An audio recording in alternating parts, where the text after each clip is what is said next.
ભરૂચ તાલુકાના બોરી ગામ ખાતે સ્પોર્ટ્સ સિટી પ્લેગ્રાઉન્ડનું ધારાસભ્ય અરુણસિંહ રાણાના હસ્તે ઉદ્ઘાટન કરવામાં આવ્યું હતું।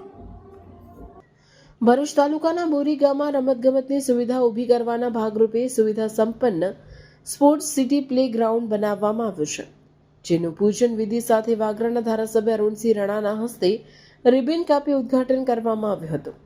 આ પ્રસંગે પૂર્વ ધારાસભ્ય અને ભરૂચ ડિસ્ટ્રિક્ટ ક્રિકેટ એસોસિએશનના પ્રમુખ દુષ્યંતભાઈ પટેલ, જિલ્લા ભાજપ પ્રમુખ પ્રકાશ મોદી, 25 ગામ લેવા પાટીદાર સમાજના પ્રમુખ શૈલેષ પટેલ, ઉપપ્રમુખ કૃણાલ પટેલ સહિત અન્ય અગ્રણીઓ અને ગ્રામજનો ઉપસ્થિત રહ્યા હતા।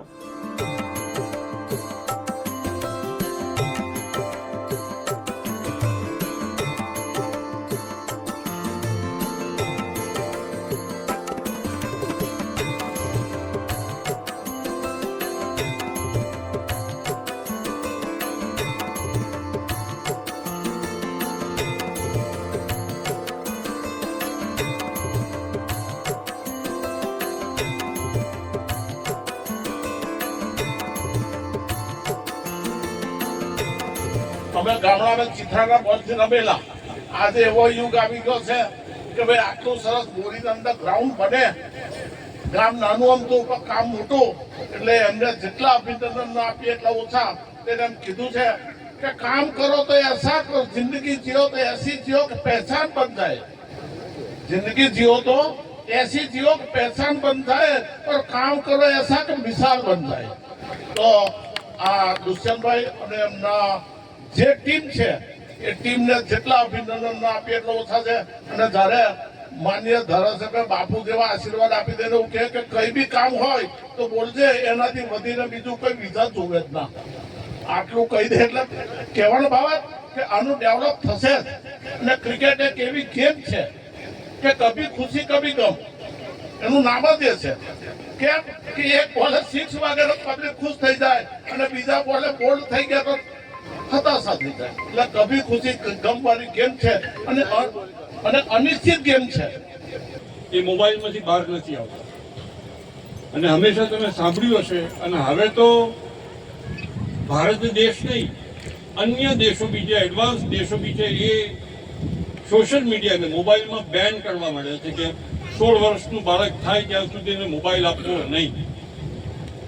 રમત પર આવવાની જે બાળકોમાં જે જિજ્ઞાસા જોઈએ છે જ નહીં। કારણ કે શું થઈ ગયું, સ્કૂલ બી એવી થઈ ગઈ કે સ્કૂલની પાસે પણ ગ્રાઉન્ડ નથી। આજે તમે ચાવજ રોડ પર તમે જશો તો જે 1-2 સ્કૂલ છે એને કહીએ કે તારું સ્પોર્ટ્સ ગ્રાઉન્ડ ક્યાં છે, તો એક નાનું સ્પોર્ટ્સ ગ્રાઉન્ડ છે, ગ્રાઉન્ડ નથી। અને એ જ્યારે ના હોય ત્યારે એને જે ફાવતું હોય ત્યારે મા બાપ બી આજે ઘરમાં પજવતો હોય તેને મોબાઈલ આપી દે। આવું તમે ઘણી વખત જોયું છે। રમત ગમતનું મેદાન હોવું ખૂબ જરૂરી, અને ત્યાં જ એ કૌશલ્ય બાળકનું જે છે એ બહાર ત્યાંથી જ આવે।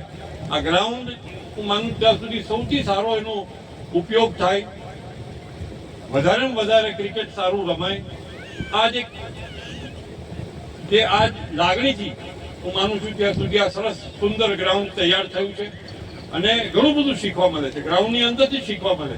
ક્યારે આજે પેપર જોશો તો કેટલા આપઘાત થયા, તમે રોજ નવા શિક્ષક લટકી જાય, એન્જિનિયર થઈ જાય, અસંખ્ય ન્યૂઝ તમે જોવો છો તો આપઘાતના થાય છે।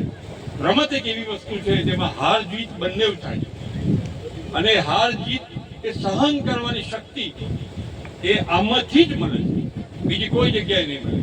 આ જ રમત ગમતના કોઈ બી સ્પોર્ટ્સ હોય, રમત હોય, એ રમતના મેદાનથી આપણે હારી બી ને જીતી બી, કોઈ મેચ બહુ ટૂંકા માર્જિનથી હારી જઈએ તો આપણે ઇન્ડિયા મેચ હારી જાય છે તો આપણને દુઃખ થાય છે, જીતે છે તો આપણને ખુશી થાય છે। તો આ પોતે રમીએ અને ત્યારે જે ફિલિંગ આવે છે એ ખરેખર સ્પોર્ટ્સના ગ્રાઉન્ડથી જ આવે। એટલે અહીં મેં કહ્યું કે મારે આજે થોડું મોડું થયું છે, પણ ક્રિકેટનું ગ્રાઉન્ડ હતું ને એ પહેલું જવાનું। બીજી કોઈ પ્રવૃત્તિ હોય તો હું છોડી દઉં પહેલા અહીંયા, કારણ કે જરૂરી આ છે। ભરૂચ જિલ્લાના ક્રિકેટ પ્રેમીઓ માટે નવું નજરાનું જે સોપાન કર્યું છે એના ઓપનિંગ માટે આજે અહીંયા હાજર થયા છે। અને સરસ મજાનું એવું લીલું મેદાન જે ક્રિકેટ પ્રેમીઓને સૌથી વધારે પ્રિય હોય છે, તો એના માટે આજે એનું ઓપનિંગ કરી રહેલા છે।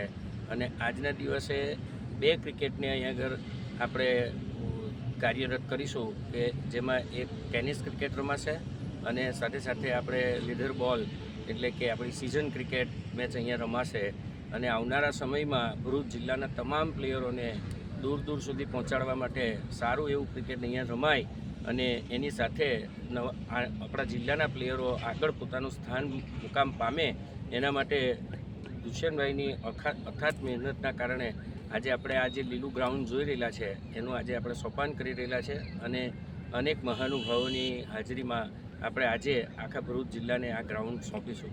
વંદે માતરમ, ભારત માતા કી જય.